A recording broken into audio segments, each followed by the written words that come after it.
വയനാട് ജില്ലയിലെ ചൂരൽമല, മുണ്ടക്കൈ, അട്ടമല എന്നിവിടങ്ങളിലും കോഴിക്കോട് ജില്ലയിലെ വിലങ്ങാടും കേരളത്തിലെ മറ്റു മലയോര മേഖലകളിലും ഉണ്ടായ ഉരുൾപൊട്ടലിലും മണ്ണിടിച്ചിലും പേമാരിയിലും വെള്ളപ്പൊക്കത്തിലും ദുരിതം അനുഭവിക്കുന്നവർക്ക് വേണ്ടിയുള്ള സഹായത്തിനും പുനരധിവാസ പ്രവർത്തനങ്ങൾക്കും സീറോ മലബാർ സഭ കൂടെ ഉണ്ടാകുമെന്ന് major archbishop Mar Raphael Thattil പിതാവ് അറിയിച്ചു.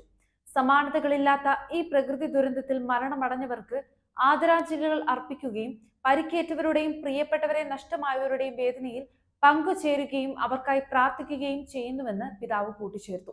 അതീവ ദുഷ്കരമാണെങ്കിലും ത്വരിതഗതിയിൽ രക്ഷാപ്രവർത്തനങ്ങൾ ഏകോപിപ്പിക്കുന്ന സർക്കാർ സംവിധാനങ്ങളോട് ഇടവകകളും രൂപതകളും ഭക്തസംഘടനകളും സാമൂഹ്യ സേവന പ്രസ്ഥാനങ്ങളും സഹകരിച്ച് പ്രവർത്തിക്കണമെന്ന് പിതാവ് അഭ്യർത്ഥിച്ചു.